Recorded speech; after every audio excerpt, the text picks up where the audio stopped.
Alleluia. Dia amin'ny fifaliana lehibe indray ara lasana mpambalala no iorana amintsika amin'izao fotoana izao a.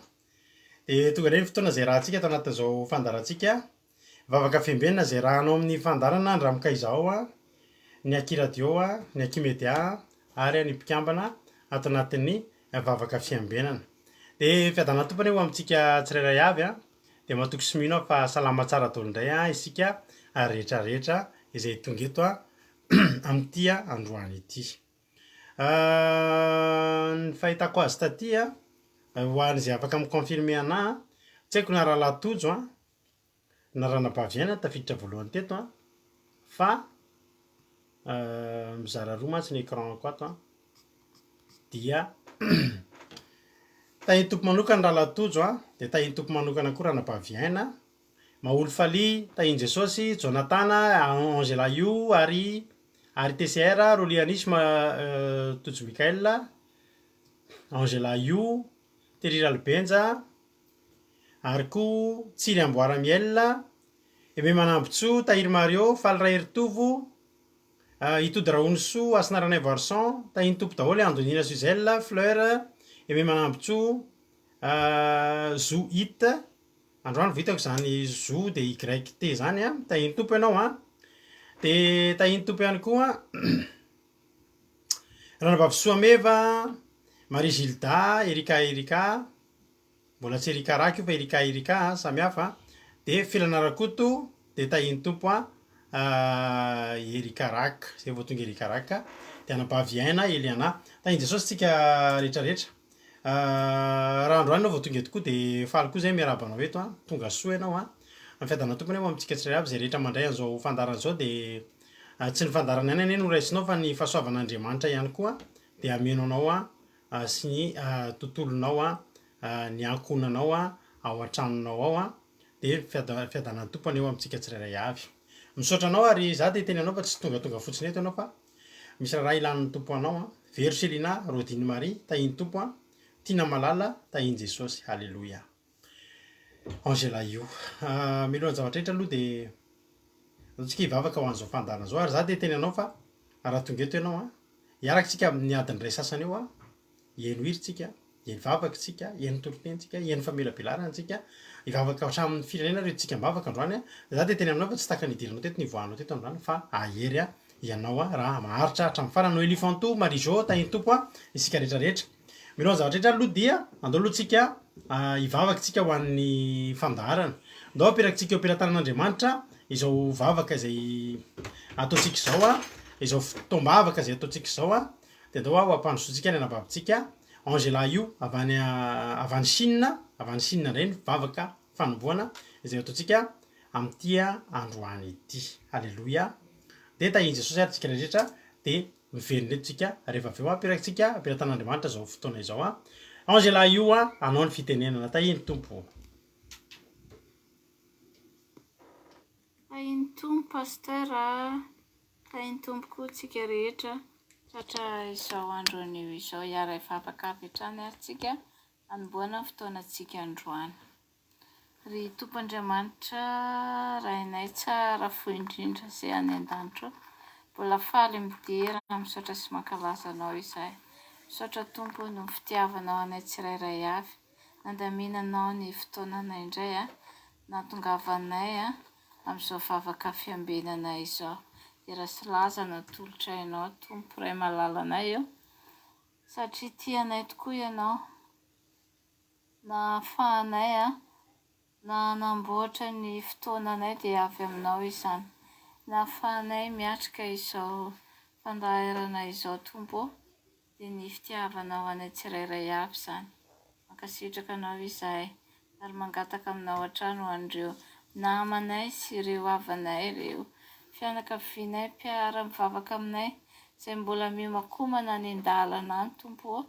Angatahanay mafy aminao mba ho tonga soamantsara ho tafanatrika izao fotoam-bavaka izao. Apetraka fiainam-pelantananao izay rehetra ataonay eto an'io Tompo. Tantany ho hamasiny izahay tsirairay avy, indrindra reto mpanomponao izay hitondra ny teninao hizara ny hafatra tianao ambara aminay tsirairay avy indray amin'ity andron'io ity. raha nisy zavatra nataonay tsy mifanaraka tamin'ny sitraponao Jesosy tomponay eo fonanay aminao izany maondrafo aminay ry tompondriamanitra rainay mpamindra fo mametraka aminao izao fotoana izao zahay ray masonao tsy rehetra taona etony dia voninahitra ny anaranao fanainao masina no hitantana hiary sy vimbina anay ka apetraka feno aminao mandrakariva tompo ny lalana izoranay ianao no fanilonay Jesosy tomponay eo fanainao masina izay miasa mahery any anatinay tsirairay avy dia hitahinay mandrakariva izany ary ameno any tsirairay avy ampiseho aminay ilay ositra fitiavana avy aminao Jesosy tomponay eo matoky ny fitantananao sy ny fitiavanao izahay ary faly ny fonay isan'andro miantso anao midira sy mankalaza ny anaranao enoy izany mivavaka atolotra ianao izany ary raiso mba anjaka ao tompo fa vonina ny anao ny sitraponao izay tsirairay avy misaotra tompo tianay amen halleloia misaotra an'Andriamanitra any amin'izany vavaka izay nentinena vavintsika Angela tamin'ity androany ity izany halleloia dia andahoaritsika imakomantsika anatin'ny tenin'Andriamanitra misy manontany hoe tapaka ve tsy tapaka aloha ny aty aminay ny any aminareo ny tapaka mety ny any aminareo ny tapaka fa ny aty aminay aloha tsy tapaka maheno tsara daholo nareo halleloia ny aty aminay tsy tapaka ny aty aminay mety tsara halleloia dia maheno tsara ve nareo rehetrarehetra ny anambavy Suzel hony ohatrany hoe tapaka mba miteny kely amiko nareo mahita tsy tapaka raha ny tokony izy aloha tsy tapaka fa ny any aminareo no tsy fantatro tsy tokony isy antony hatapaka azy fa mety ny any amin'ny anabavy Suzel no misy tsy mety angamba raha ny fahitana azy halleloia dia andahoaritsika ienoire atsika ienoire aloha iomanantsika amin'ny tenin'Andriamanitra androany ny anabavitsika mandeha izy anabavy mahita maheno tsara mihitsy tsiry amboaramielona mandeha izy me manambotso sady tahiny tompo daholo nareo izay mbola tsy voaravako mandeha tsara izy Henriette Rasoa tahiny tompo Henriette Rasoa ohatrany vitako teto nefa ohatry mbola tsy hitako teto fa izy zany tena 5 mihitsy izy iasina rany Varsan andahoaritsika no antiritira ela indray izy ity tsy nenitsika teto takinao tokoa ny alalan'ny fitiavan'Andriamanitra atsika takinao ny alalan'ny fitiavan'Andriamanitra atsika nanomezana atsika ny zanalahy tokana mba ho faty ho atsika misaotra lantony rina itody rahonoso na rakeronina tahiny tompo daholo mamambalitiana fleur isika rehetrarehetra samy tahin'Andriamanitra ao anaty toriteny itiry ity tsika dia hiditra amin'ny toriteny izay hoentin'ny anabavitsika Cotre avy eto Frantsa halleloia dia mino fa ahery indray tsika rehetrarehetra fa mampahery izy rehefa mitoritenin'Andriamanitra dia ndao ary mino finaritra ary isika rehetrarehetra laso aloha ary halleloia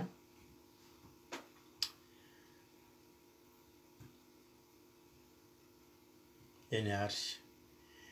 Ansel Linda tahiny Jesosy Prétan Marie halleloia Andonina Suzel falipenge zay mahita anareo falifony zay mahita anareo nareo ataontsika ty raha mahafinaritra be ty hoe takiny ahoana ny fitiavan'Andriamanitra atsika angatsika akalatsika toe-po tena hoe vonina andray tenin'Andriamanitra amin'ity androany ity Anagarita tahiny Jesosy meno finaritra ary isika rehetrarehetra dia meo netintsika rehefa avy eo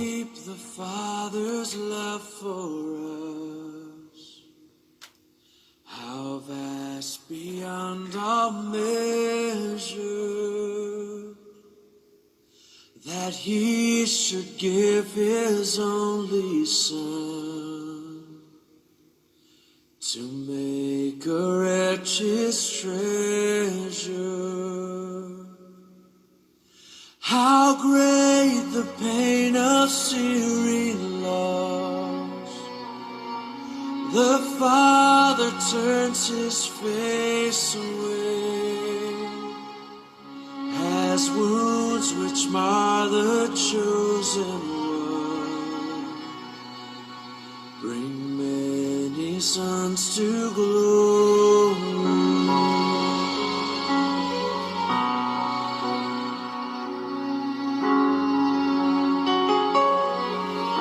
Amen, Jesus. Behold the man upon a cross. Diniantsika tsara ny tononkira. Halleluja.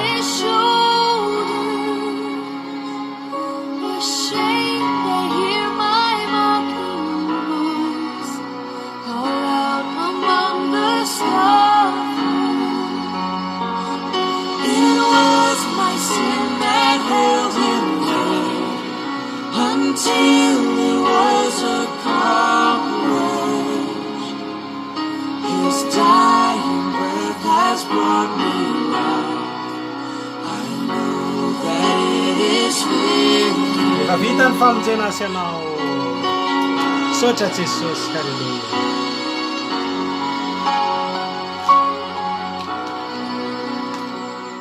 I will not boast in anything. Tsisy reharehantsika ry havana fa tsy zavatra tokana ihany. Tsy fanatitra, tsy hery, tsy fahalalana. Jesosy amin'ny reharehantsika. Fampatesany sy ny fitsanganany. Halleluja. Nahoana loatra tsika ny mahazo tombony tamin'ny vidiny ry havana malala. Tsy ho takatry ny saintsika ny hamaly an'izany. Halleluja. Zao ihany ny fantatritsika. Halleluja. Tekapoka tamin'ny novidianana asy ianao. Halleluja. Why should I gain from His reward? I cannot give an answer.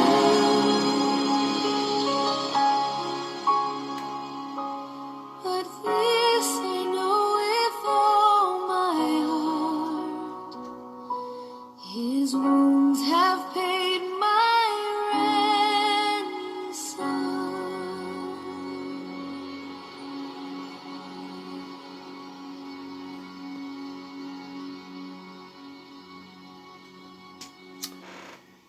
Halleluja.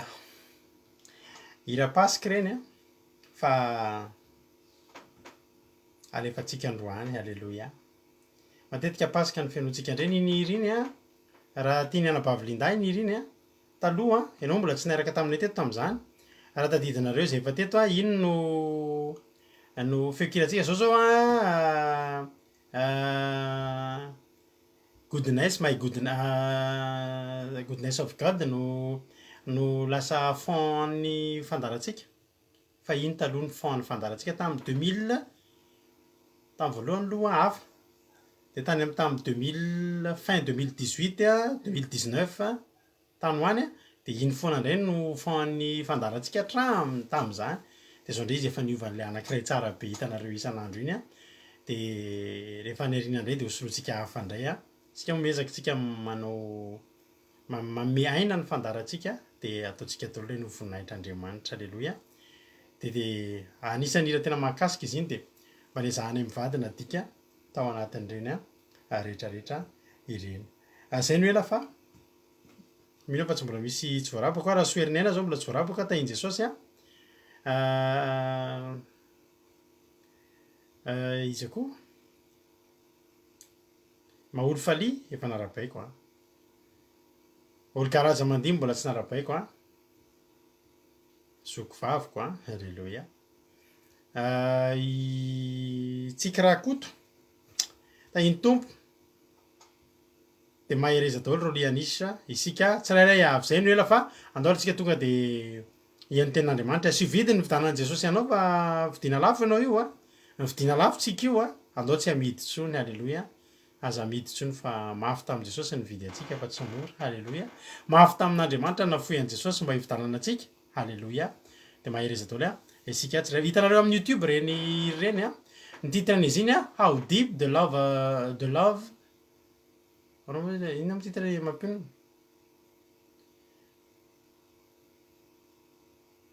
how deep the Father's love for us. Zay ny titran'izy iny dia asianareo fotsiny hoe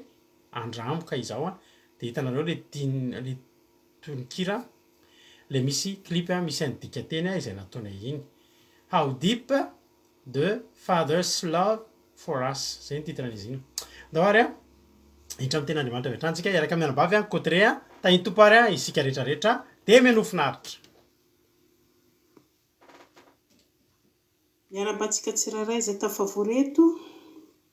dia miarahaba ny pasitera mivady asantratsika ho an'Andriamanitra irery ihany ny voninahitra ary fiadanina ho antsika tsiraray zany rasintsika ny baiboly dia sokafintsika ao amin'ny Nehemia toko fahaenina andiny fahafolo ka hatramin'ny efatra ambin'ny folo Nehemia toko fahaenina andiny fahafolo ka hatramin'ny efatra ambin'ny folo zay mivaky toy izao amin'ny anaran'i Jesosy ary za dia tonga tao antran'ny Samaia zanaky Dalaya zanaky Mehetabela izay nihiditra ny tao dia hoy izy andeha sika hiditra ao antran'Andriamanitra ao anatin'ny tempolo ary oka harindrintsika ny varavarana fa ho avy hamono anao izy eny ho avy alina hamono anao izy fa hoy za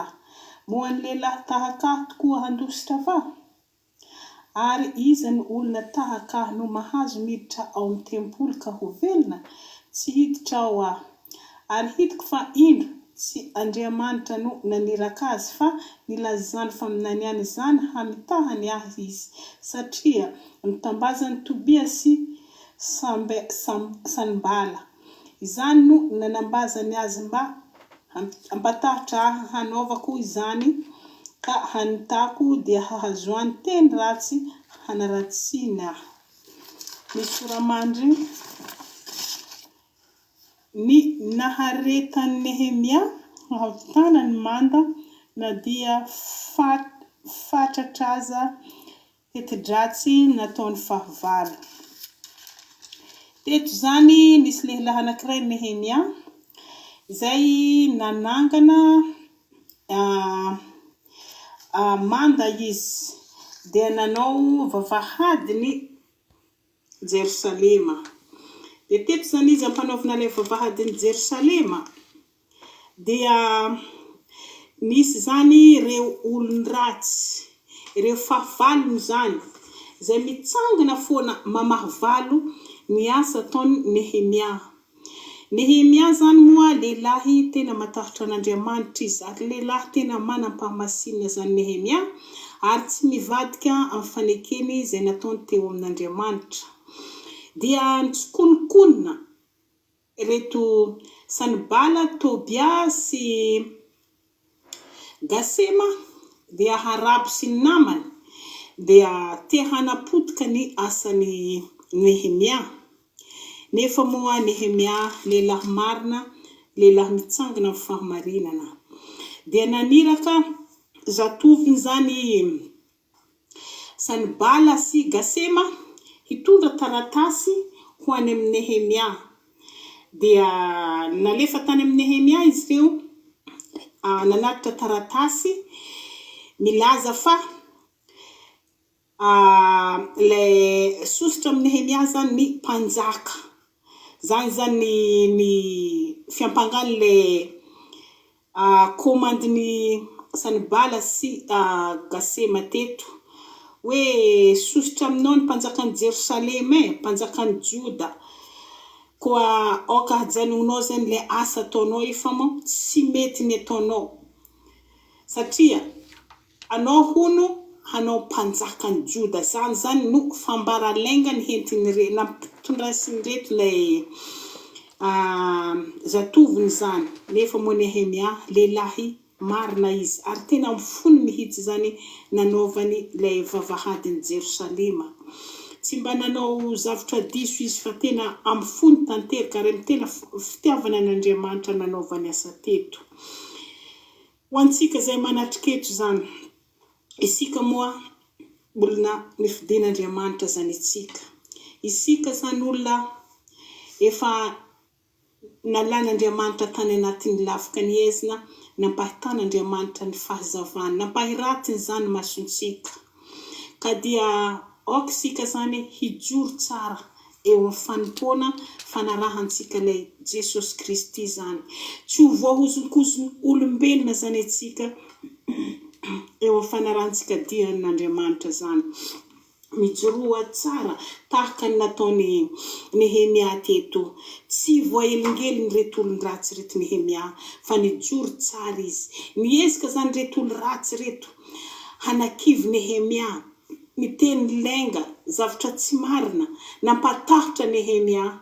Nefa Nehemia nijoro tsara izy, ary tena fanahy masina zany no mibitsika ao amin'ny Nehemia, manambara mialoha ny teti-dratsy ataony reto fahavalony. Ho antsika zay manaraka dian'i Kristy amin'izao fotoana izao, raha ianao manana tena Andriamanitra marina no Andriamanitra tomponao, Andriamanitra velona, Andriamanitra tompo zao rehetra zao, dia hiseho aminao zany ny voninahitra Andriamanitra. Ho hitanao fa tsy voafitaka eto amin'izao tontolo izao ianao, tsy ho voafitaka reo mpaminany sandoka, satria maro no avy amin'izao fotoana izao mitondra zany anaran'izany Jesosy Kristy zany, mitondra zany faminaniana maro isan-karaza, nefa moa maro amin'izy ireny zany mpaminany sandoka, tsy tena Andriamanitra izy zany. Ataony devoly fitaovana, ataony Losifera fitaovana handeha hamotika izao tontolo izao. Koa anao zay finandray an Jesosy Kristy, ianao zay finalala ny fahamarinana, ampianarina isanandro sanandro, zay lalan'ny fahamarinana, zay fanamasinana tena, fijoroanao tsara amin'io fahamasinana io. Tazomy tsara io Jesosy Kristy io. Ataovy tahaka Nehemia teto zany tsika. Nafiry ny olona mamavalo atsika, ataony devoly fitaovana, andeha hamotika io finoana zay fanananao io, aza mety voahozongozona zany. Ary diniho tsara le olona ampiasain'Andriamanitra amin'izao fotoana izao. Diniho tsara, ataova tsara ny hevitra haizanao fa tena ato veny misy zany Andriamanitra zany, ato veny misy zany fahamarinana zany, satria ianao dia aoka ianao hazoto hamaky io baiboly io. Raha ianao tia mamaky io baiboly io, ho hitanao tsara le tena fahamarinana, le tena mpanompon'Andriamanitra mitondra fahamarinana sy fahamasinana zany. Tena mijoro tsara izy eo amin'ny fanarahany dian'i Kristy zany. Aoka dia tsy ho voafitika reny mpaminany sandoka, ary aoka dia tsy ho azony panahiny reo fahavalontsika, re tia miteniteny amin'ny tany vavanareo tsy tena izy, aoka dia tsy zay no rahantsika, fa le tena mandiny tena tsika, mandiny tena tsara, mandinika tsara io baiboly io. Ino raha tena tenenin'ny ty baiboly ty, aoka zay tenenin'ny baiboly ihany no arahantsika zany. Jereva le mpanompon'Andriamanitra, raha hitanao, fantatrao fa mamangy anao le fanahy masina zany, dia tazomy zany, aza votsitra zany, fa mijoroa tsara. Tahaka ny nataony Nehemia teto, izy dia firy zany ny olo mamavalo izy eto, nefa izy dia nampatahory, nefa izy tsy natahotro, nijorony tsara, ary nahery ny vavaka Nehemia, satria fantany fa le Andriamanitra tompony, Andriamanitra miahy azy, Andriamanitra miaro azy zany. Dia tena teto dia niteny le olona anankiray hoe, ndao isika hisitrika any amin'ny tranon'Andriamanitra, hisitrika ao amin'ny tempolo, fa ho avy reo fahavalonao re dia hamono anao amin'izao alina zao. Tena nizingizina Nehemia, nitazominy tsara le finoana nanana, nitazominy tsara fantany Nehemia fa io Andriamanitra zay tompony io miaro azy, tena miaro azy io Andriamanitra tompony. Natoko tena Nehemia teto, tena nijoro foana izy, tsy voaelingelina izy, ary tsy voataona ny olona hitomina hankaroa, fa tazominy zay anana. Tahaka atsika koa zany, tazomitsika le fananantsika, dia fananantsika Jesosy Kristy. Ho hitanao fa hiasa eo amin'ny fiainanao izy, mila mahery ianao mivavaka, ary dia angataho io fanahy masina io, hibitsika ao am-ponao isanandro, hanambara ny tena fahamarinana zany. Angataho io fanahy masina io, hampahazava ny masom-panahinao, hampahiratra io masom-panahinao io, mba hahaizanao ny tena marina ao anatin'ny Baiboly, satria atsika dia ny tenin'ny Baiboly ihany foana ny hiainantsika, ary ao anatin'ny Baiboly io ny fampianarana rehetra ao, na mikasika ny tokantranontsika zany, na mikasika ny asantsika zany, na mikasika ny fitondrantsika tena zany, fanamasinana tena zany, ny azahoantsika ny tompo-kase, hidirantsika ny lanitra zany, ao anatin'ny Baiboly zany rehetra zany. Ohatra anao hazoto hamaky io Baiboly io, hazoto anao ninona ny fiainana zay mandalo eo aminao. Ohatra anao dia halainao avy amin'ny Baiboly eo ny lesona, hampianatra anao, tsy hiankina amin'olona anao, tsy handinika olona ry ianao, fa ianao mihitsy no ohatra anao hazoto hangataka io fanahy masina avy amin'ny Jesosy Kristy,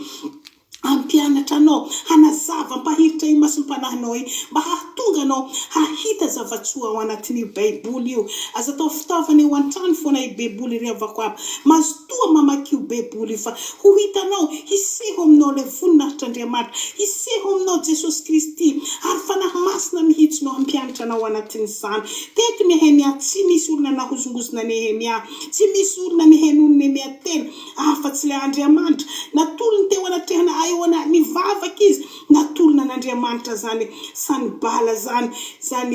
Gasema zany Tobia zany, reo mpaminany zany, mpaminany Nodia, mpaminany vavy, mpaminany sasany koa, zay nampatahotra azy, natolony teo anatrehan'Andriamanitra, napetrina amin'Andriamanitra ny adiny, tsy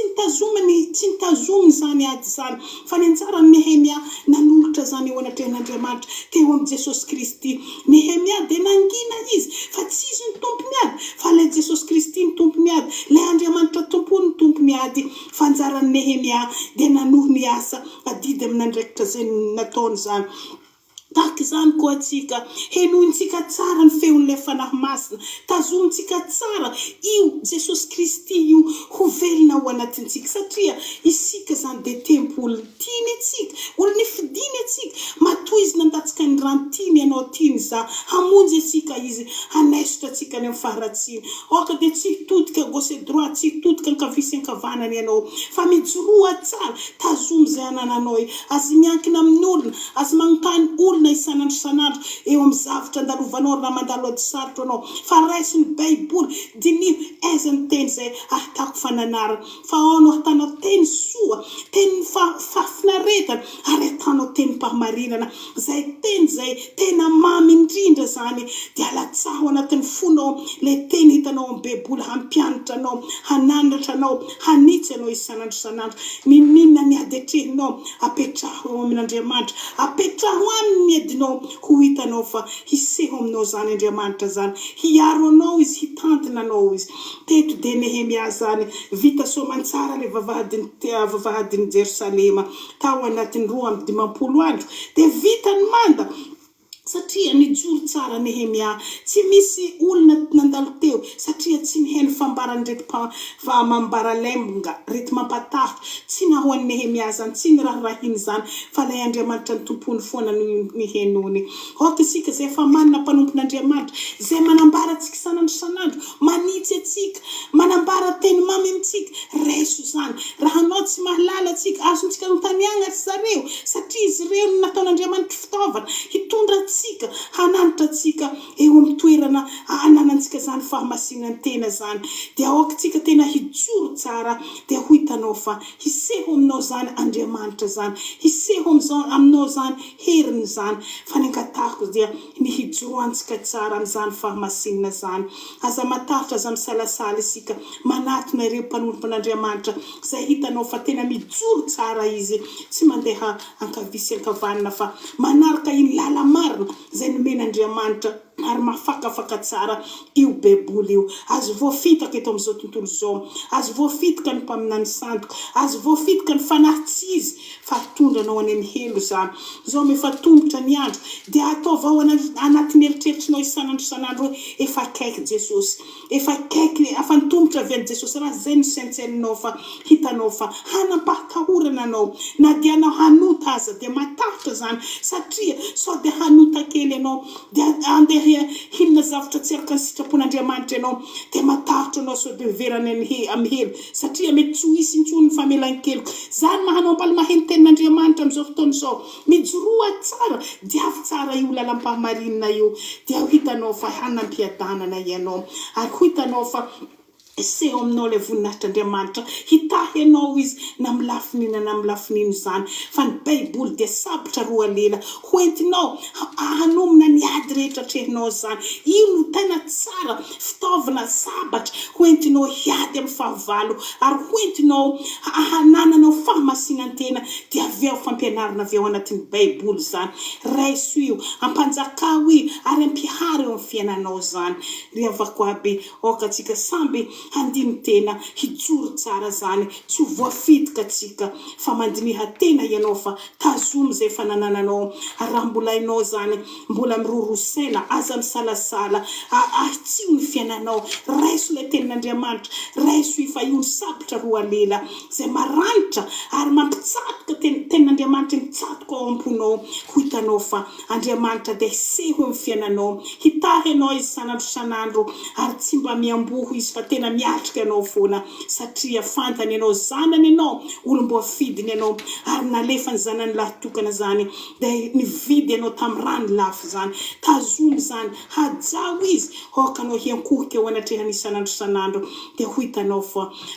handray ianao Jesosy Kristy ary miahy ianao izy. Tazominy ianao ary eo akaikinao foana izy no hampanjaka ao am-ponao ao anatin'ny fisainanao zany. Zany ilay fampianarana fosa tsotra teto dia omensika Andriamanitra irery hany voninahitra misaotra antsika jiaby nazoto mihena ho an'Andriamanitra irery hany midera saotra haja lehibe. Alleluia, amen. Alleluia.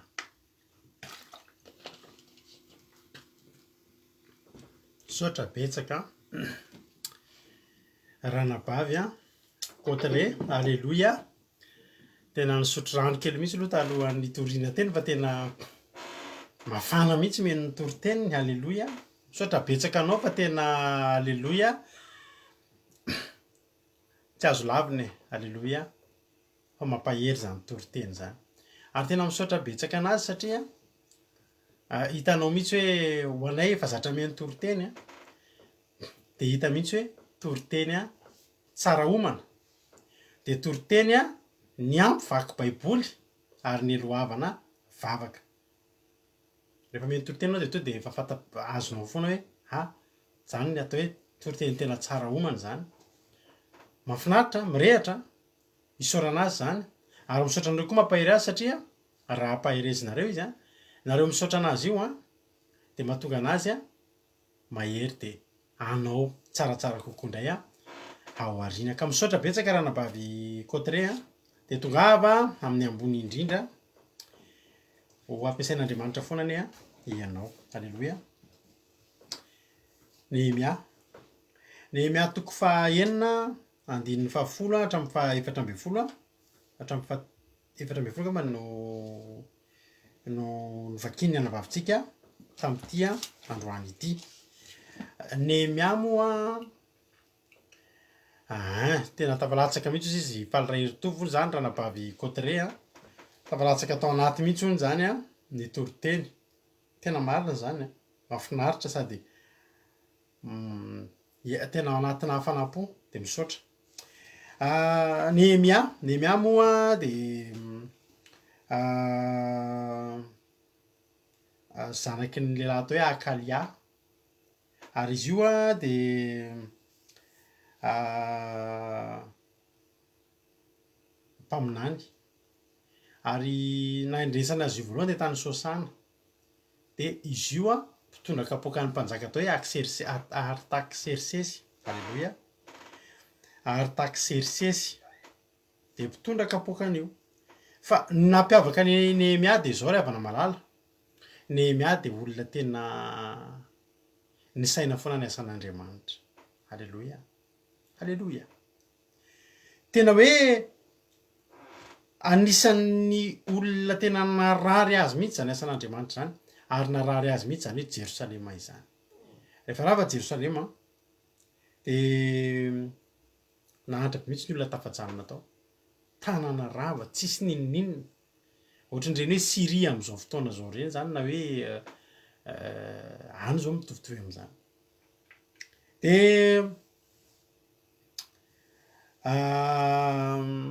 misy olona tonga aminy de anontany manao ahoana zao toetrandro Jerosalema de mitantara rava nge ozy izy ny olona mimandy efa mahay ny afo ke ny vavahady efa tsisy nininona ntsony ao rodana ny manda de nalahelo mafy i Nehemia ary efa nalahelo mafy Nehemia de nangataka tamin'ny mpanjaka izy hoe alao za andeha amboatra ny manda ny vavahady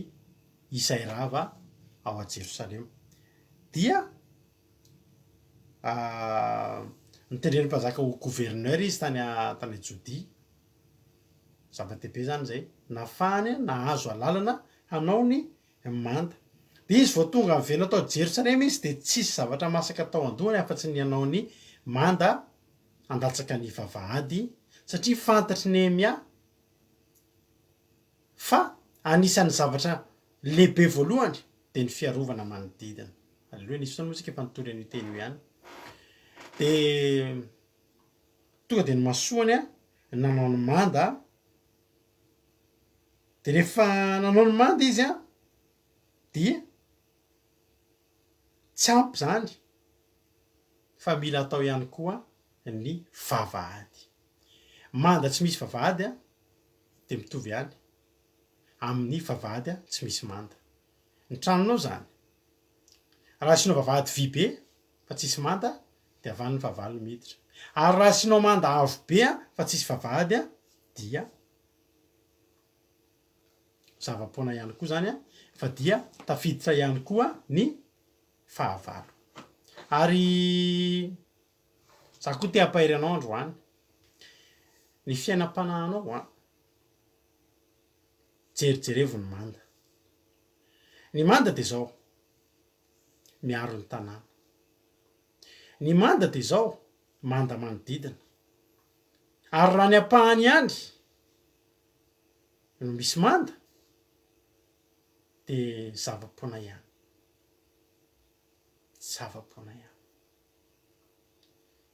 Tao amin'ny tanàna anisan'ny taloha araka ny tantariko anao maly tao anaty toriteny maly de ngezangeza be zay ny tanàna taloha de nety amin'ny devant any misy fitamboho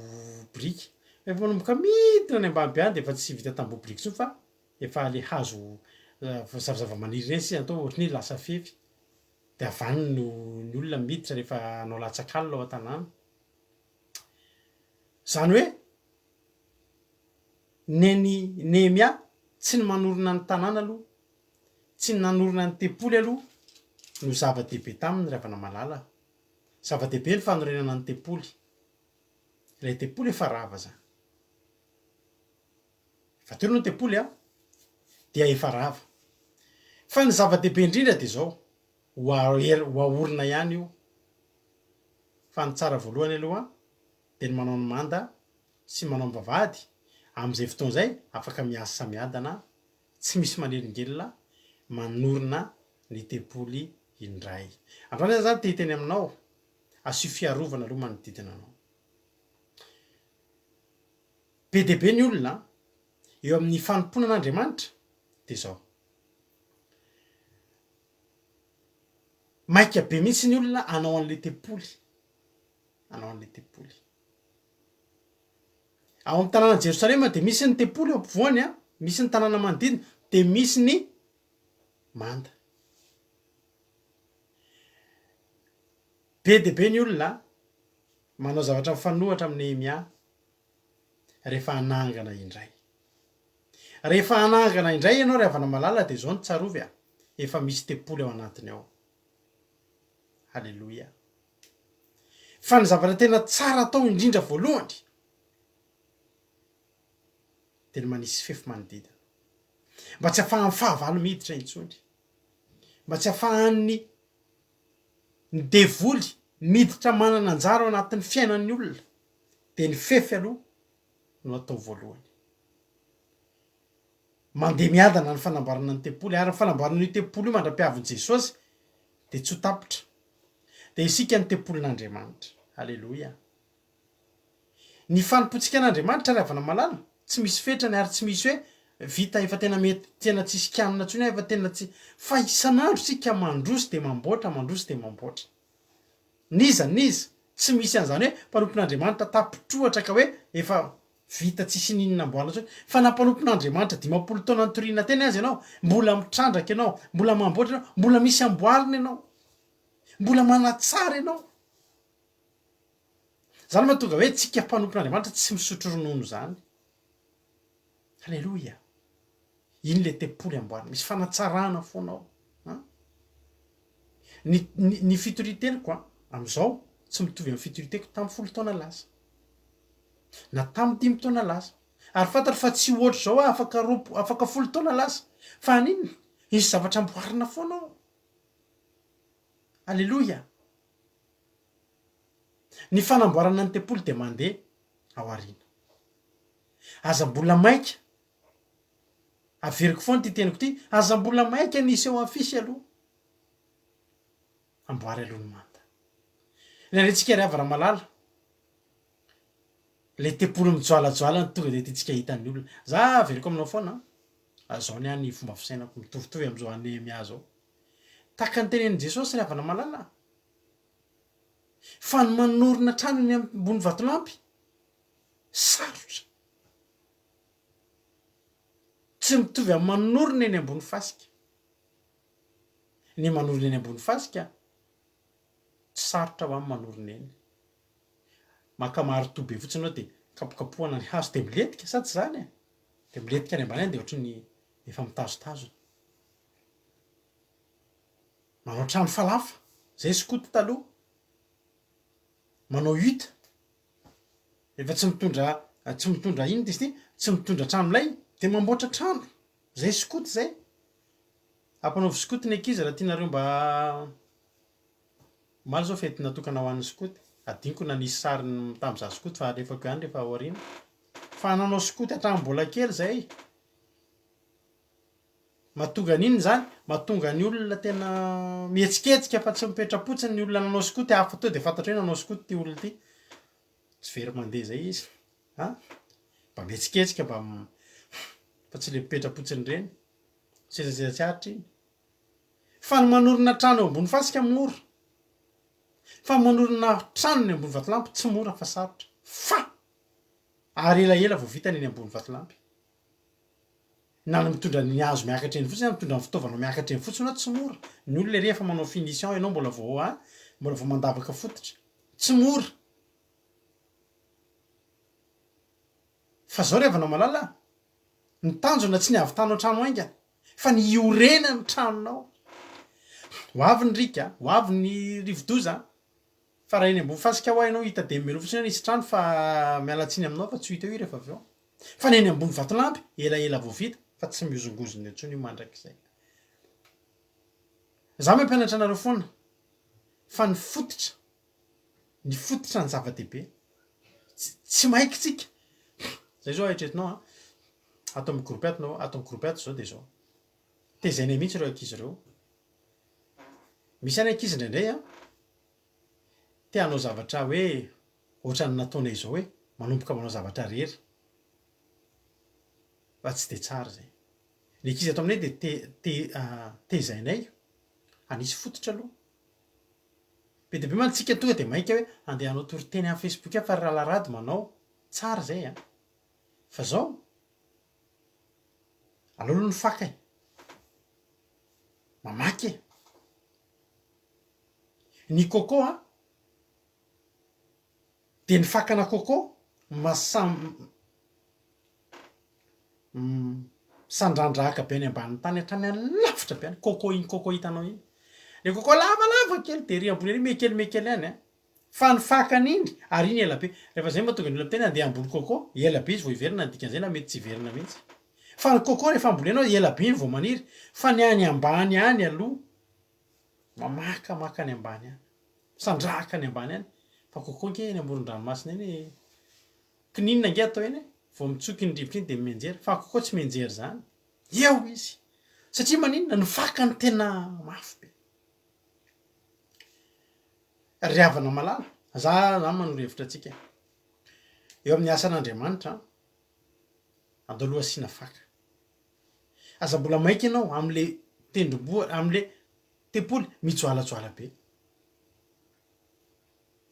aza mbola maika ianao na de zay daholo aza ny ataon'ny olona aza mbola maika ianao le anao an'le complet de misy an'le io moa mba afarako foana ihany toro-hevitra ty ho atsika rahalahy rehefa mividy complet vaovao anisany zavatra manelingelina ny saiko mihitsy ohatra manelingelina ny masoko hitanao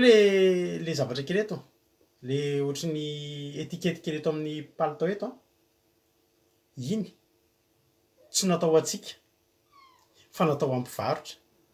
ny complet vaovao mbola tsy nanaovan'olona de misy an'iny de rehefa mijery complet zany anao fidina de misy an'iny daholo ny olona de jerenao fa izy iny ohatry ny kofehy vikavika kely ohatry ny moresorona kely zay manala an'izy iny fa tsy mafy be satria ny mpivarotra ny mila an'iny mampisehoana anao fa vaovao izy zavatra vidinao fa rehefa eny aminao am'izay de ny ataonao voalohany rehefa vidy complet vaovao de iny ny esorina fa tsy entinao manaraka anao lasa le izy mantsy lasa ohatry ny rehare hoe ampisehoana an'io le vaovao de ampisehoana le izy fa ny tena marina tsy zay le izy mba torotoro-hevitra madinidinika antsika satria isika mpivavaka mantsy matetika tena tratran'izay isika isika hoe pastera sy sisa ny tena tratran'io le palitao ataontsika hitan'ny olona zany hoe vaovao le izy eny fa ny mpivarotra no mampiseho an'iny hoe vaovao ty zany mba manapatra an'izay foana misy foana tianao publication zay mba hanoran'ireo rahalahy sasany fa iny tsy entina ohatry hoe raha manao an'iny zany anao de ohatry ny hoe manao palitao anao de asianao an'le porte manteau manaraka an'izy ato ohatrohatry zay le izy azonareo na ohatry ny hoe mividy zavatra ianao mbola misy mifony sachet de entinao miaraka amin'ny sachet le izy ohatrohatry zay zany le izy tsy aritra iny ny tiako lazaina tongavana am'zay mantsy de zao be da be tsika totsika de maika iseho afisy la mody maty zao manao an'izay le palitao misy an'zany de le misy famantaranandro zay atao eta de mody manohatry zao le ohatry manohatry zao foana le sady de ampisehoana le sarina famantaranandro eny azo aseho daholo ange reny tsy maninona ange zany tsy manenjika an'izany fa ny tiako tenenina de zao ndraindray tsika to de maika tsika any am'izay zavatra zay tonga de le titre film reny iza sy iza ndreny androany tsy ohatry zao betsika an'io le fantom-panahy alleloia betsika an'io le fantom-panahy anao zavatra izy zay da aleo izy anao an'izay fa ny tena olana lasa ohatry ny hoe tsika le tanora ty arina de tonga de maika le reny aloha mamaika antsika voalohany fa zao za mitenao manaovanao takany Paoly apôstôly ny Paoly apôstôly rehefa niova fo tany an'hevitra izy aloha tsisy nahita ny olona ngeny hita amin'ny Paoly ry havana ve tena variana hoe sao de tsy Paoly ary hoe mbola natahotra amin'ny Paoly ngeny olona tamin'ny voalohany fa i Paoly naniny nampianariny Gamaliela tany an'hevitra izy aloha tany an'hevitra izy nianatra fotsiny nanao fototra zara tiako atongavana de zao i Nehemia de mahafantatra tsara fa zay ny fomba fiasa i Nehemia de mahalala tsara fa zay ny fomba fiasa ny fomba fiasa mahomby indrindra ry havana raha anorina ny efa ravy ianao mba tsy haharavana iny intsony tonga de fefeo aloha tsy tafiditra tsony ny fahavalo tonga de fefeo ary io ny takatry ny fahavalo nisy fahavalo tao anomboka tany amin'ny voananomboka ny verina anao ny tempoly anao ny manda sy ny vavahady satria eto mantsy ny olana zao ato am'le zavatra nytenentsika io efa anomboka anao ny vavahady i Nehemia fatary amin'ny nanomboka nanao ny nahazo ny taratasy anaovana ny manda izy de fa nitsangana ry Sambala sy ry izavy izy teo Sambala sy ry Tobi ry Sambala Amonita de ry Tobi sy ry Gasema Arabo aniny anakatsakana satria tsy tiany zareo io mihitsy io man Davida io tsy tiany alohan'reo to de tempoly ny vita satria raha vita io tempoly io miditra fotsiny indray zareo de maninona ndray mandrava fotsiny zay angery havana ny tena zava-miafy ny ten'Andriamanitra ny zava-miafy ny fijoroantsika de zao alleloia ndao aloha asiana manda de andao asiana lela vavahady milatsaka aloha fa rehefa voaro isika de manamboatra manatsara sisa ary manatsara zany araka nyteko taminao eo foanytsika anatsara foanytsika amboatra tempolo foana ny tempolo zany rehefa miorina misy azonao atao foanao vita ny tafo vita ny rindrina vita ny varavarana asivo takela-bolamena ao asivo takela-bola fotsy manatsara ianao manamasina ianao halleloia fa raha reo ny tonga de vitanao voalohany ny olana de zao raha vain'ny olona fotsiny ray io avy eo tempolo tsara be tsy misy manda tsy misy vavahady zava-pony zany ianareo zay manao ianareo fa mijoro ny tenin'Andriamanitra tandremo solavo tandremo solavo tsy maninona aloha le tempoly mijanona kely eo aloha iny ny fiarovana aloha mampianatra antsika ny miandro any fa ny manda aloha de vavahady de zay vao tempoly alleluia tena nanao ny hevitra rehetra ry sambala sy ry toby sy ry gasema aneliny kely lenana anakanana mihitsy moa zany anemia tsy hanao ny manda ny tena tsy tatin'ny devoly ny fefy manodidina antsika de ny rahan'i Jesosy ny zavatra tena tsy tiany ny devoly indrindra eo amin'ny fiainam-panompotsika azy de tsika atao batisa voasoratra ho isan'ny zanak'Andriamanitra zavatra tena tsy tatin'ny devoly tsika mitandrina pasika misy fiangonana zay mitandrina sabato ohatra tsika zao fa miteny hoe mahaverany amin'ny helo mitandrina pasika mampalahelo be zany pasika angeny ny antom-pamonjetsika fandresena ho atsika latsaka ny rahan'i Jesosy araka lirana ataotsika teo de iny rahan'i Jesosy nge no fefy manodidina atsika ny didin'Andriamanitra nge fefy manodidina atsika hoy Paoly hoe voageja manodidina ina ny mangeja manodidina ny didin'Andriamanitra io mangeja manodidina atsika eo isika misy vala tsika ondry de misy vala matoa misy ny ondry anankiray very tamin'ireo zato fa naninona ny tsy zato ny very ka satria ny zato ny janona tao anaty fefy anankiray fenitra izay tsy azo nivoahana izay tsy afaka nivoahana tsy hoe tsy azo atao ny mivoaka saingy raha mivoaka any ianao de tadidio fa miandry eo ambadimbadika ao ny ambodi ny liona sy ny bera ny fampianaran'i Jesosy momba n'iny le ondry ray very iny de navela teo 9:50 le 9:50 ao anaty vala tsy atahorana io ianao ve ravana raha olona hoe misaina ianao de raha tsisy fiarovana tolo tsy alao ve le ray very de mba 9:50 ny andrasana fa le 9:50 efa antenainy reo alleluia le 9:50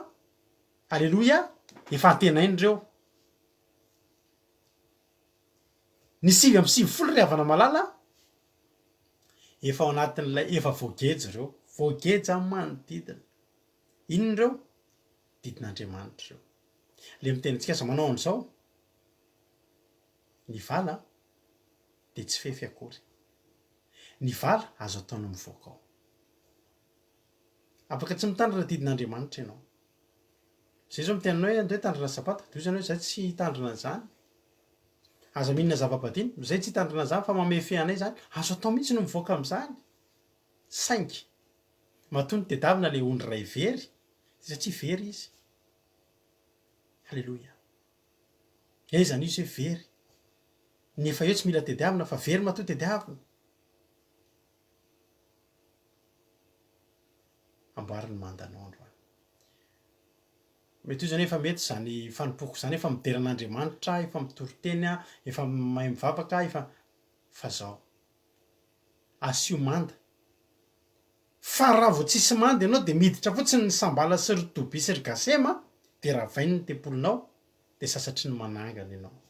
firy ny olona diso fanantenana amin'ny fivavahana firy ny olona maratra fo tamin'ny fivavahana ry havana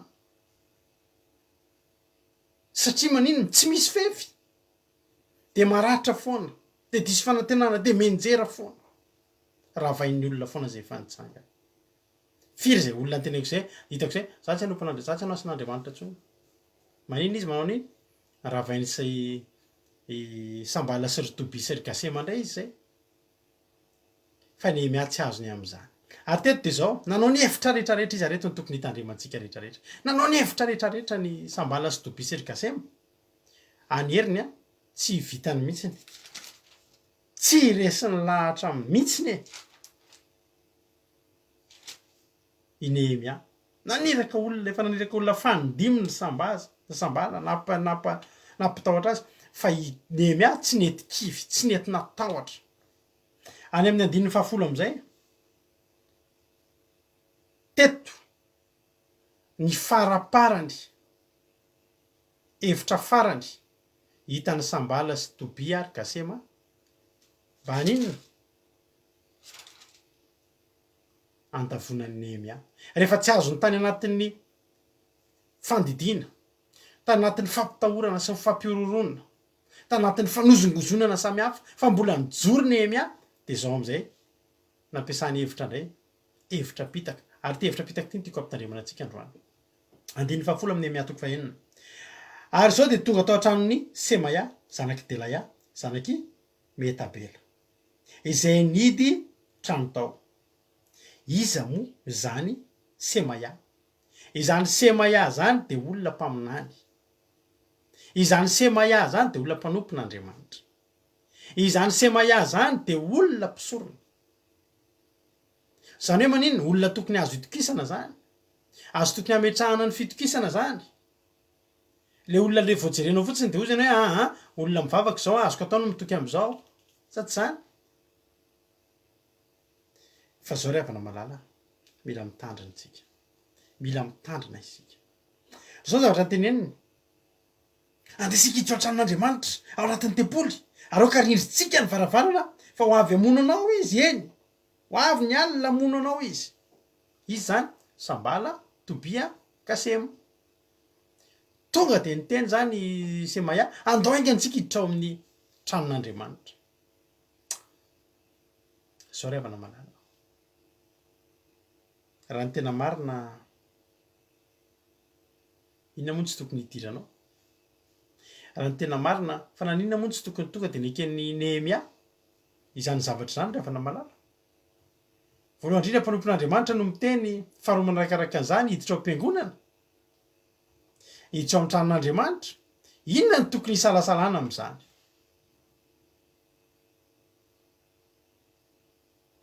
torohevitra tsara zany raha jerena amin'ny maso n'olombelona mpanompon'Andriamanitra mbola hitondra hiditra aiza koa ao an-tranon'Andriamanitra ratsy zany sa tsara zany saingy zao ny olona manana fanan'Andriamanitra de tsy azo fitahana mandrak'izay ianao zany rehefa hamitaka de reny olona tsy mivavaka ireny fitahana fa ny olona mivavaka misy fanan'Andriamanitra aza mba fitapitahanao mody manaiky anao fotsiny izy mihaino ny zavatra teneninao fa tadidio fa hitenenan'Andriamanitra ke ny olona misy fanan'Andriamanitra aiza ny afantaranao na de efa nivangin'Andriamanitra tamin'ny alina izy nanofo momba anao aiza ny afantaranao na ianao miteny laingio avoakan'Andriamanitra ao anatin'ny vavanao amin'ny alalan'ny sainao ny marina tokony ho lazainao aiza ny afantaranao raha io mpanompon'Andriamanitra io amin'iny fotoana iny omen'Andriamanitra fahazavan-tsaina tsy de mahafantatra ny zavatra tianao tongavana zany rehetrarehetra zany nge ry havana malala ianao aza mba mamitaka olona mpivavaka zany ianao ny olona mpivavaka nge tsy ohatry ny olona rehetra ny olona sasa mety hoe de mamelaka anao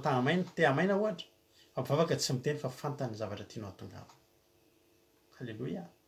fa teto zao ny tenen'ny Nehemia satria zavatra mampatahotra be ny teneniny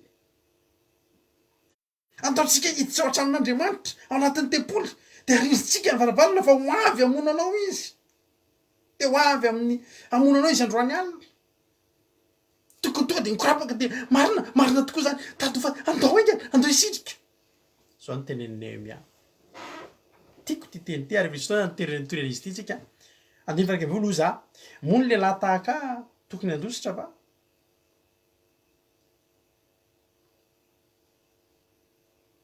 tena tonga de tahaka ny Semaya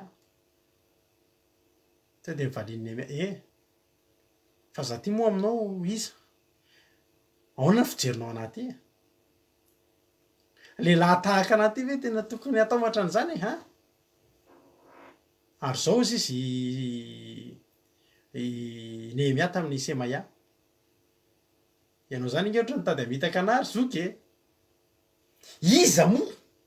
ny olona tahaka no azo hiditra ao amin'ny tempolo ka ho velona tsy hiditra ao taitry Semaya taitry izy zao ry havana malala fahotana ho an'ny Néhémia miditra anatin'io tempolo io tempolo tiana teneniny hiditra ao amin'ny tranon'Andriamanitra de hiditra ao amin'ny efitra masina indrindra izay mpisorona be ny tokony hiditra ao i Semaya afaka miditra ao fa i Néhémia tsy afaka miditra ao ary raha miditra ao Néhémia de fahotana ho azy satria tsy manana lalana hiditra tao izy ny zavatra tiana hatongavana amintsika de zao ny tanjon'ny Semaya de tsotra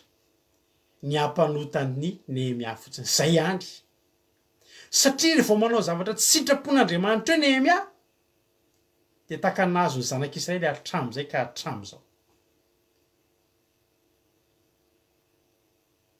ny tanjon'ny devoly aminao de tsotra ny ampanotanao ianao tsy resin'ny devoly zany raha vao tsy manota de ataon'ny devoly zay anotanao ny olona rehetra de resin'ny devoly eto amin'ity zao tontolo izao ty satria ampanotain'ny devoly fotsiny ka rehefa mamonota ny olona de tafasaraka amin'Andriamanitra ary rehefa tafasaraka amin'Andriamanitra ny olona ravany manta de hidiran'ny devoly fotsiny fiainana de potika ny fiainana tiako tsapanao zany secret zany androany fitaka ny tao ambadika izy osy izy Néhémia tsy hiditra ao andininy faharoambe folo araka ny teniko taminao teo mpanompon'Andriamanitra tompoka itenen'Andriamanitra ary hitako fa indro tsy Andriamanitra naniraka azy fa nilaza fa aminaniny zany izy amin'ny tany satria nitambazany tobisy sambala voly izy izany nanambazany azy mba hampitahotra anaovako zany ka anotako de azahoany teny ratsy anaratsiana ry havana nahazo vola ka io mpanompon'Andriamanitra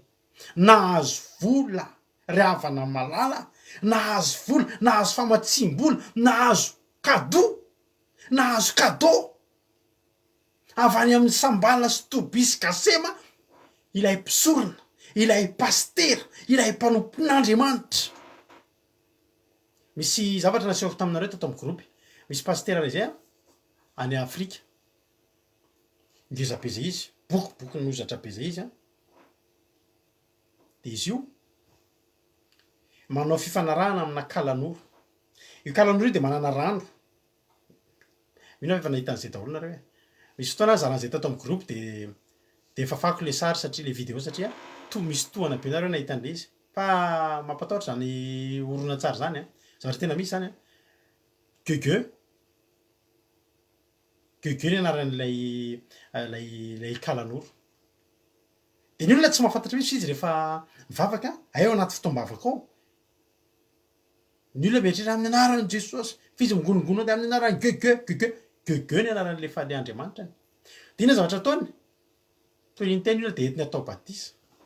de ny anaovany batisa azy ao amin'ilay rano misy lay fanahy le kalanoro lay Gugu mety maheno azy any afrikana zany am'izao fotoana zao de mety tezitra amiko halleloia de zay olona miditra atao batisa ao amin'izy to de ohatrany hoe namidy tamin'le Gugu ninona izy ty ny fanahin'iny olona iny inona zavatra tiana tongavana io lehilahy io zany ohatrany hoe Semaya tena pastera izy tamin'ny voalohany fa avy eo am'izay ny idiran'ny sambala sy tobisy gasema de tsy iza fa le kalanoro hoe zao meko zay tianao mpanan-karena zany pastera zany manan-karena jereo ny arenany tena any Afrika fa manan-karena be rehefa tadidiko ny anarany de meko anao ny anaty anany ny ino izy ty ny anarany zany misy anareo mahafantatra an'izany be da be nge zavatra hitantsika ao anaty YouTube ao ao anaty zavatra ao de inona zavatra ataony reo olona zay mba mangetaheta te hivavaka reo entiny any am'le Gugu anaty fotoam-bavaka izy au nom de Gugu de ny olona mieritreritra au nom de Jésus au nom de Gugu mba eno azy tenen'ny pastera anareo sao de miteniteny foana fa ny tena olana nahazo famatsim-bola nahazo voavidy vola voavidy an'ilay kalan'olo tamin'mbola ilay pastera de maninona mitaona fanahin'olona ho any aminy sisa mba ho very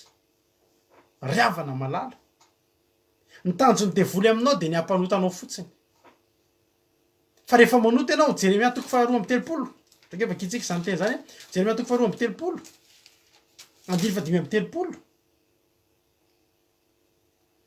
ary nanora fiterana avombala izay teo aloha sahany taranakinona izy mba hampandeha ny zanalahy sy ny zanavavy hamaky ny afo ho an'ny moloka izay tsy nadidiko azy natao an-tsaiko akory azy ka de nanao zany fahavetavetana zay izy mba hampanota ny Joda raha tsy mazava aminao ndao hamaky Exodosy tsika Exodosy 7:20 andininy fa 1:3 sy 7:3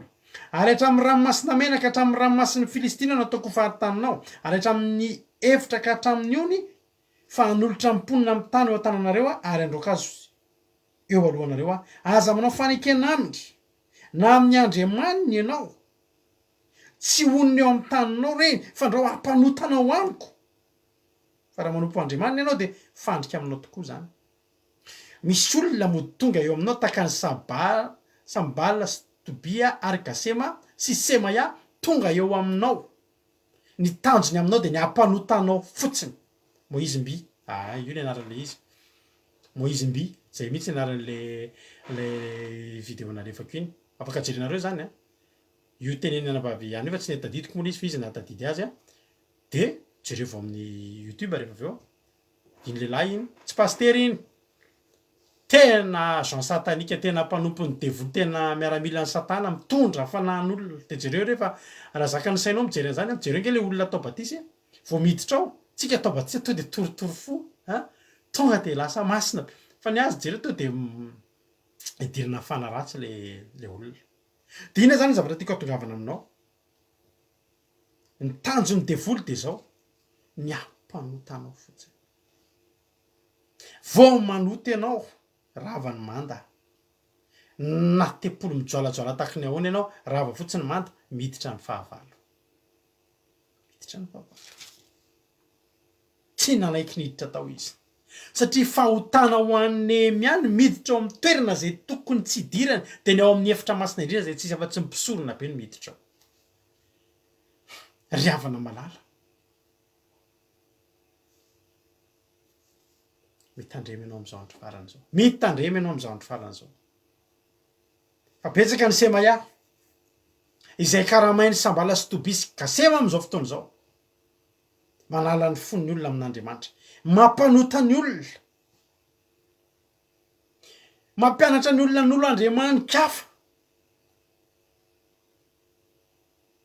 halleloja de mitandremy anao zao ny teneniny tsiditra ao fa ianao karamainitra zao raha tsy nanao an'io angeva kiko any amin'ny 1:9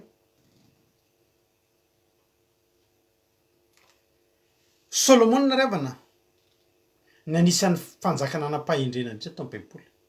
fa nanino Solomona tafala tamin'Andriamanitra ny vadiny Solomona rehetra manana Andriamanitra ny daholo de reny no ny tompony Solomona ho riavana malala andininy fa ny 1:9 tsy zany va ny nanontany Solomona mpanjaka ny Israely kanefa tsy nisy mpanjaka azy tany amin'ny firena maro fa tian'Andriamanina izy ka nataon'Andriamanitra ho mpanjaka tamin'ny Israely rehetra kanefa na de izy aza no nampanotainy vehivavy hafa firenena tian'Andriamanitra Solomona nomen'Andriamanitra fahendrena Solomona nreharehan'Andriamanitra Solomona fa inona zavatra an-trano nampanotainy vehivavy izy nampanotainy ny vadiny izy de tafiara tamin'Andriamanitra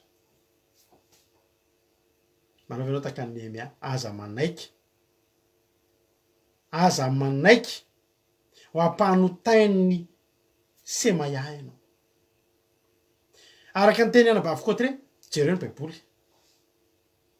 ary raha misy tsy azonao de aza misalasala tokoa aloha manontany anay mba misy kely fantatra ihany ary ao anatin' zany fandalinana an'izany isan'andro isika ny anay zay kely fantatray de zarainay aminareo eto tsy maintsy ho avy any ny fotoana ataon'Andriamanitra mengeza fa isika koa ry havana malala tsy manaiky ampiresahan'ny olona fa ny antsika baiboly ihany ary na mbola zahako ary enonareo isan'andro san'andro eto no mitondra anareo mivily mivoaka n'ity baiboly ity de aza mandeha nareo aza manaiky etiny Semaya aza manaiky ampanotain'ny olona aza manaiky fa soenao mieritreritra hoe Semaya zany olona mpanompon'Andriamanitra Semaya ve pastery io Semaya ve fa tandremo fa efa tam'izany nisy pastera voavidy vola de voavidy ny fahavalo iza moa fahavalon'Andriamanitra midevoly be de be ny pastera am'izao fotoana zao mandray vola avy any amin'ny devoly vidina fanahan'olona tsy maninona ny devoly ny manome ry havana 4 miliara ny irainao tsy olana amin'ny devoly ny manome an'izany satria vidina fanahan'olona ray zany tsy takatry ny devoly zany de aloha ny mividy pastera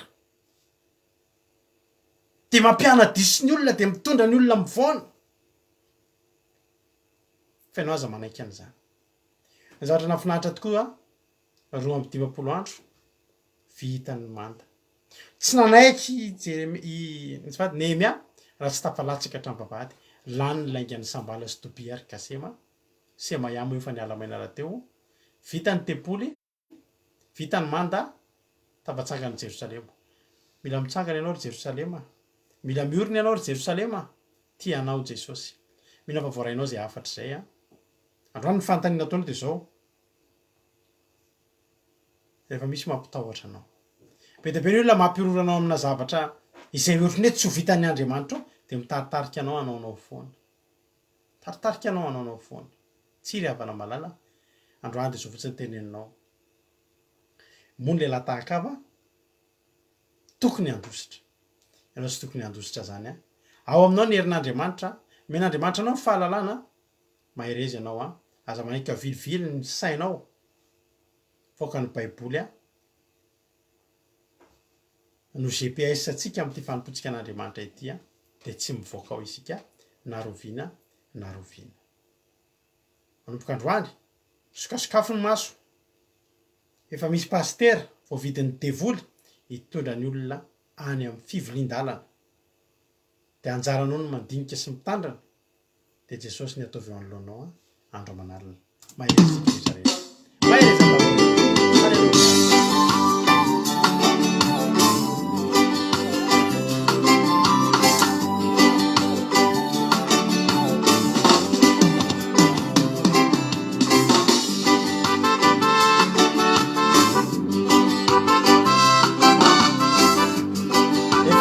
efa nihery za matoky fa nierin'Andriamanitra ao aminao de afikisa Satany faresy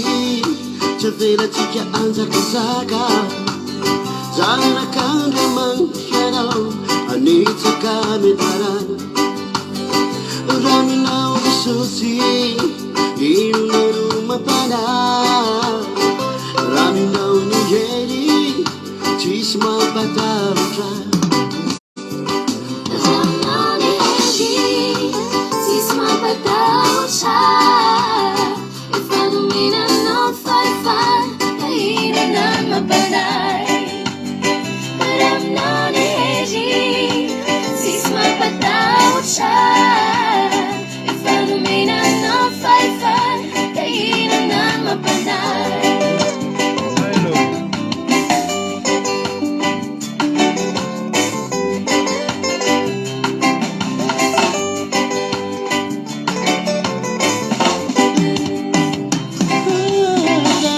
Jesus,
Soja Jesosy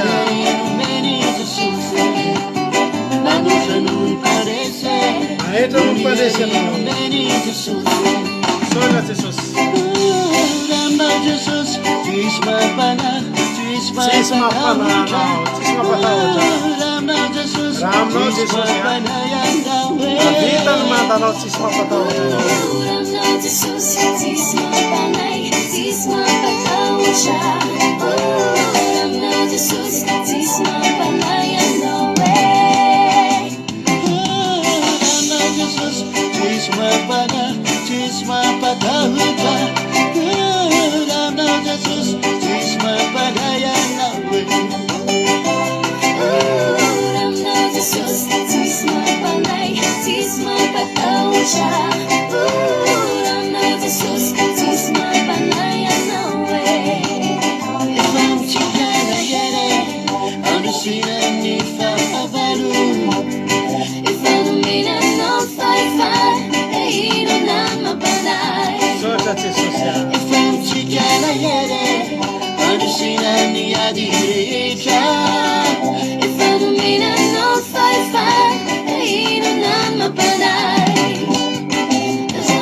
endravana malala zao arahantsika vavaky zany de hitentsika hoe mony lehilahy tahaka halleloia tokony atahotra va aza mikorapaka tsika hoe tedavinao hoe ampahotan'ny olona ataon'ny olona zay korapahatsika de tamisika anaonao foana de ho tafasaraka amin'Andriamanitra isika de rava ho azy ny mandatsika sy Andriamanitra indray no lasa mitsangana ravana satria lasa misy efitra mampisaraka atsika amin'Andriamanitra tsy avelatsika zany matotorina aminao foana zao teny zao de zao mila mahery ianao halleloia mila mahery ianao matotorina aminao zany de mila mahery isika ravana de mila mitandrina isika mila tahin'Andriamanitra ianao mila tonga any an-danitra ianao halleloia ataoviny manda isan'andro be mifanakatsakany nataony devoly tsy ananganana ny ara-panahinao fiarovana anao ravana malala fa atsangano isan'andro atsangano ny manda de asio vavahadiny tanànanao asio vavahadiny tempolinao Jesosy ny vavahady ravana malala de didin'Andriamanitra ny manda ravana malala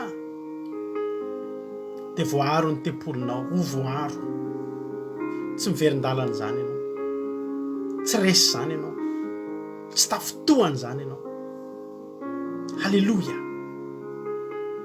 za andro any teny aminao raiso Jesosy ho vavahadiny tanànanao raiso ny didin'Andriamanitra ho manda manodidina anao de atsangano isan'andro tandremo ny fahamasinana tandremo ny fahamarinana akatoavy ny didin'Andriamanitra fa olany aiky sambala sy tobisika sema siry sema ia de voly sy satana ravana malala tsy ho tafiditra eo amin'ny fiainanao zany tsy ho tafiditra eo amin'ny fiainanao zany satria tsara haro ianao maherezy ianao maherezy satria tsy mora ny manao manda tsy mora ny manao ny vavahady tsy mora fahazo atao ary manao an'izany tsika eto isan'andro manao an'izany ny ataontsika eto isan'andro ravana malala dia hitoy foantsika anao an'izany, hitoy foana. Halleloia. Ny fanatsarana ny tempoly rehefa mitsangana eo aminao fotsiny ireo fefy ireo dia manatsara ny ataontsika isan'andro, mampitombo, mikolokolo ny fifankatiavantsika amin'Andriamanitra. Halleloia. Saotra Jesosy. Ampio ary zay Jesosy manomboka eto. Be loatra ny sambala sy tobisika semary semaya izay manao ny hevitra rehetra tsy avitanany manda, tsy avitanany tempolo, tsy afahany mandroso ara-panahy Jesosy, tsy afahany mijoro amin'ny fahamarinana. Nefa fantatro fa miaro anay ianao, fantatro fa ianao hiaro, hitantana, hiaraka aminay. Dia misaotra Jesosy, misaotra satria avy aminao zany. Misaotra Jesosy satria tena tahinao zahay. Misaotra Jesosy satria ambininao zahay. Dera ny aja ny saotra sy ny voninahitra efa nao hatramin'izay. Ta io zany te zany tsisy overy, tsisy latsaka na dia ray aza Jesosy ho voninahitra sy ny anaranao reriany. Misaotra ray eo. Dia vory Satana dia fatotra amin'ny rahanao Jesosy tsy afaka hitsaingo ka na dia litera ray tao anatin'izany aza. Amoa avy zato eny avokoa ho voninahitra sy ny anaranao. Misaotra Jesosy eo. Halleluia. Amen. Ivavaka ny firenena raha nabavintsika Erika amin'izao fotoana izao tahiny tompo anabavy Erika avy eto Frantsa.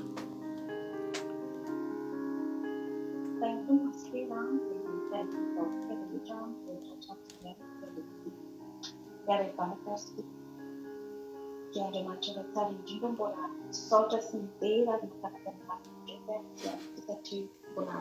mitanao midinao toy mbola mandeha teny maromaro mbola narehan'izany ohatr'izany Jesosy tsy miherina fa efa no fanondrafonao Jesosy satria tianao indray izay manamboatra ny manda izay tianao indray izay tena eo ilay mijoro amin'ny fahamarinanao, mijoro amin'ny teninao Jesosy malaza ka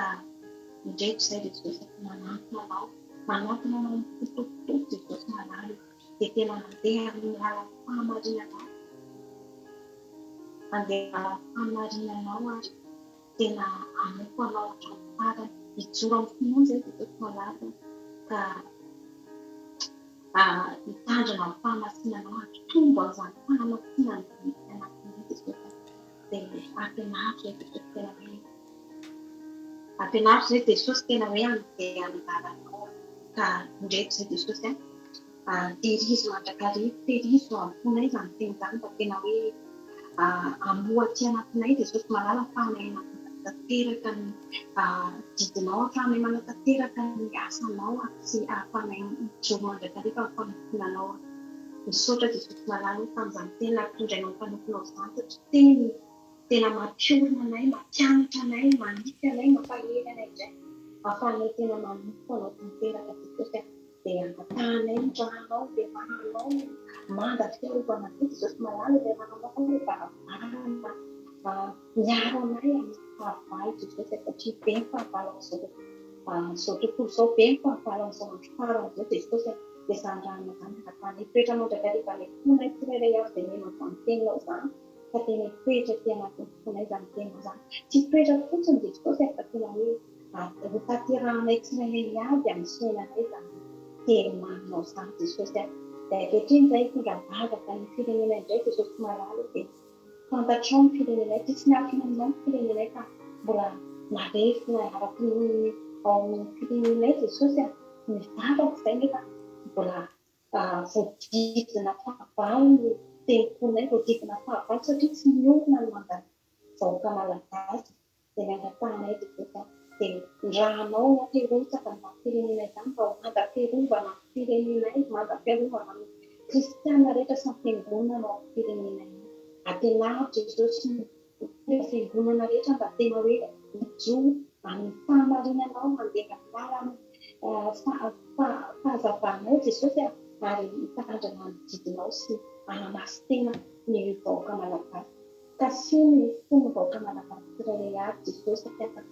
na dia naiza nefa misy toerana misy azy ireo Jesosy dia aoka ny ranao kasika azy ireo tsirairay avy eo Jesosy tsisy miankina aminao miady atriavam-pilomena izany na miady fivelomana izany na amin'ny aveta izany na tsy fandriampahalemana Jesosy dia aoka mba hokasianao mba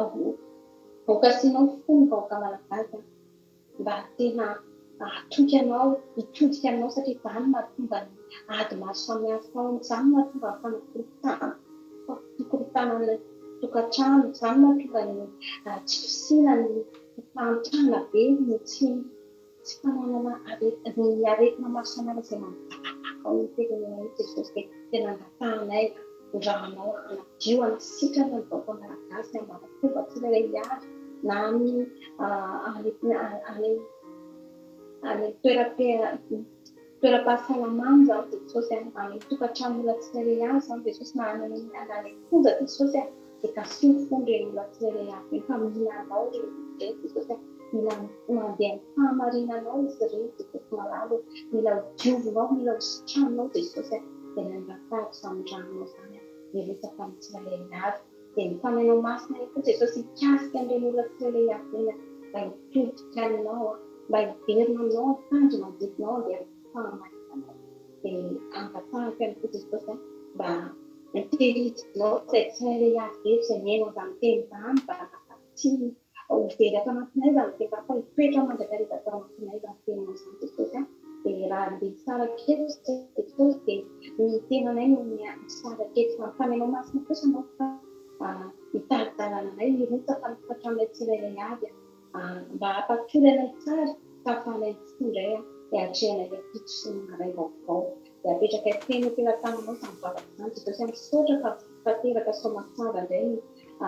fotoana teto Jesosy saotra fanarovanao sy ny rakofanao tamin'ny rahanao ihany koa ny fitaovana rehetra Jesosy dia mankasitraka ny fitiavanao anay tsirairay avy mankasitraka ny fitondranao Jesosy dia mintsy matetika Jesosy fa izay rehetra nandrefa tenao izany dia tena andray sy atratra izany ary anamboatra manda ny tsirairay avy dia anao midera sy avy izy voninahitra mandrapitay saotra Jesosy malalo alleluia amen. Alleluia, saotra betsaka ny anabavitsika Erika mitondra vavaka ho an'ny firenena dia misaotra ny anabaviko Aotreta amin'ny toriteny nafinaritra dia misaotra ny anabavitsika Angela tamin'ny vavaka fanombohana dia misaotra anao koa nahatra ny hatramin'ny farany teto tapitra fandarantsika nefa tapitra fa ny fiarahantsika tsy tapitra raha miditra ao amin'ny site web ny Akira Radio anao www.andramokaizo.com dia afahanao mihaino no japeo Akira Radio misy totesaky ny adiny 3 amin'ny ray maraina amin'ny 4 amin'ny 7 amin'ny folo maraina dia raha pitso amin'ny folo maraina verinao indray azo fandaran zao tsy naheno tsara ianao tamin'ity androany ity dia amin'ny ray amin'ny 4 amin'ny 7 amin'ny folo ralina koa dia mbola misy toriteny mandeha andro aman'alina isan'andro dia samita in'Andriamanitra misaotra anao ihany koa ary mbola manentana anao foana fa tsika manana groupe atao hoe Gamaliela izay anohanantsika ny sahirana ny Madagasikara tsika moa dia manome sakafo an'ireo ankizy ireo isan'andro yaourt miampy mofo dia raha misy azonao atao dia zay mihitsy zany ny teny hoe raha misy mba hoe mahakasika anao zao fandarana izao raha misy fotoana mbo izy hoe mba nahazo soa tamin'izany fandarana izany dia manentana anao zay ndao mba anitana an'ireo anohanan'ireo sahirana antsika any Madagasikara raha misy voatsirambiny tanana any aminao dia atambatambatritsika ireny afaka mijery ao mur koa moa nareo zany ny zavatra ataontsika dia famomezantsika an'ireo sakafo an'ireo ankizy ireo dia manana fandrintsika ho tanterahantsika hatramin'ny faran'ny am-pianarana zany